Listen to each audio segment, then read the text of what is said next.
I continue in Romans chapter number 1, verse 25, who changed the truth of God into a lie and worshiped and served the creature more than the Creator, who is blessed or blessed forevermore. Amen. I've been dealing with the false religion of environmentalism. The fact that modern day environmentalism is the religion of the left. It has every aspect of a religion. It is structured entirely as a religion. I've been dealing with some of the prophets and priests of the environmentalist movement. And I was, yesterday, when we ran out of time, I was dealing with James Hansen. He is a climate scientist, quote unquote, and an author. And there are several quotes that I'd like to give to you from him. On yesterday, when I left the radio, I was reading one quote, and we just absolutely ran out of time. The structure and syntax of his statement is a bit difficult, especially coming from such a well-educated man. But he said, quote, imagine a giant asteroid on a direct collision course with Earth. That is the equivalent of what we face now, quote unquote, with climate change. Yet we dither. We are on the precipice. Another quote that he gave. Another precipice. We are on the precipice of climate system tipping points, beyond which there is no redemption. End quote. We are on the precipice of climate system tipping points, beyond which there is no redemption. End quote. I've been hearing that all my life, and yet we're still here. The earth marches on. God's sustaining power in creation and the structure of creation is such that the earth replenishes itself. The earth takes care of itself. In Hiroshima and in Nagasaki, where the first atomic bombs were dropped, massive devastation, and there are gardens, lush green gardens in both places today. God has fixed the earth to be able to sustain itself. I quote Mr. Hansen again. What we are doing to the future of our children and the other species on the planet is a clear moral issue. Now, this is said by a man that would have no trouble with the abortion of the unborn, killing the unborn, because it becomes an inconvenience. In fact, they would murder the unborn in the name of saving the environment. He says that this is a moral issue. Religion is occupied in the realm of the moral. It is a moral issue, he says. I quote again, the trains carrying coal to power plants are death trains. Coal-fired power plants are factories of death. I wonder if he would say the same thing about Planned Parenthood and the 50 million unborn babies that have been aborted in the United States alone. I wonder if he would consider them to be places of death, and the people going to Planned Parenthood clinics to have an abortion, to exterminate an unborn baby, if he would refer to that as death trains. Again, I quote him. Global warming has allegedly triggered sea level rise that could reach from 6 meters, that would be around 20 feet, to 25 meters, that would be around 80 feet. End quote. Well, God promised Noah when he came off the ark and gave him the sign of the rainbow in the cloud that the earth would never again be destroyed by water. There'd never again be a universal flood. These men are talking about flooding universally, flooding globally. Then another quote. Chief executives of large fossil fuel companies should be put on trial for high crimes against humanity and nature, end quote. Let me read that to you again.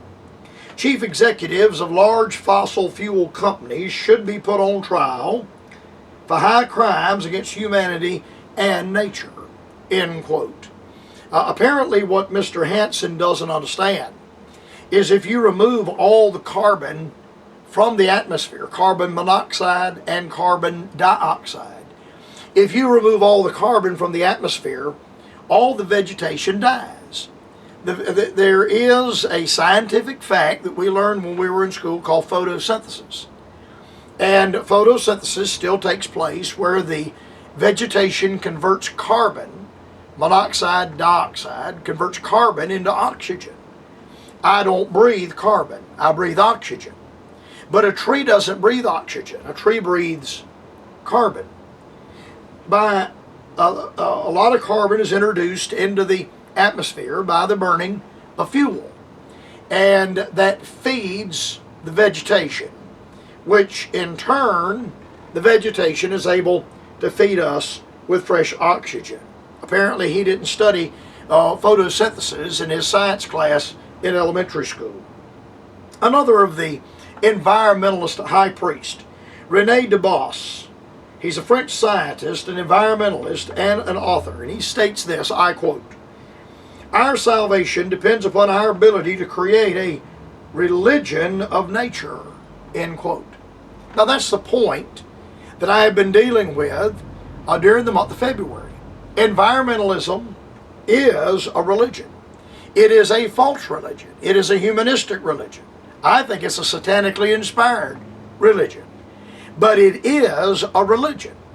Again, René Dubos, the French scientist, says, quote, "Our salvation depends upon our ability to create a religion of nature."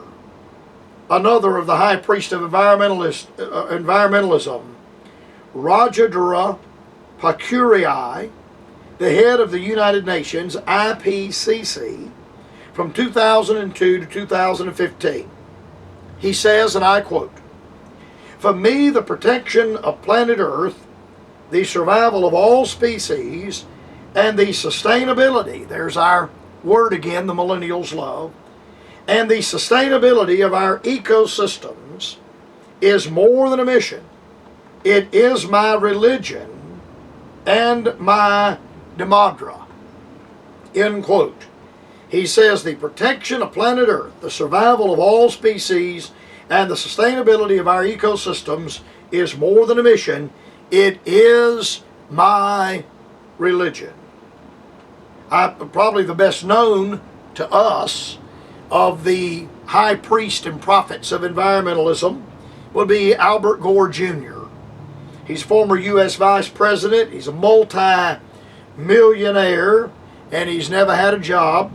And he's the author of An Inconvenient Truth. You could call that an inconvenient lie. I quote, "The fate of mankind as well as religion depends on our emergence, on the emergence of a new faith in the future. Armed with such a faith, we might find it possible to re-sanctify the earth," end quote. Now, let me give that quote to you again. Again, environmentalism is Albert Gore's church. He doesn't go to the Baptist church. His church and his religion is environmentalism. I quote again, "The fate of mankind as well as religion depends on the emergence of a new faith in the future. Armed with such a faith, we might find it possible to re-sanctify the earth." Mikhail Gorbachev. Many of you remember when Mikhail Gorbachev was the dictator, the premier in the former Soviet Union. And he stated, I envisage the principles of the Earth Charter to be a new form of the Ten Commandments. They lay the foundation for a sustainable global Earth community.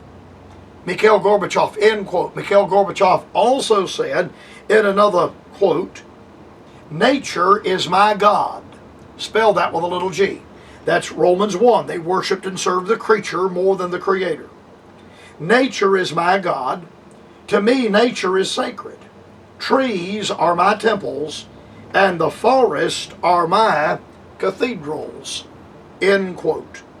Now, I've run out of time today, Lord willing, on the program tomorrow, I will continue dealing with the false religion of environmentalism.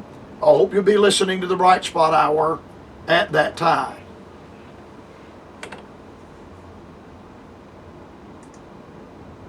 Bright Spot Hour, Post Office Box 4, Greenville, South Carolina 296.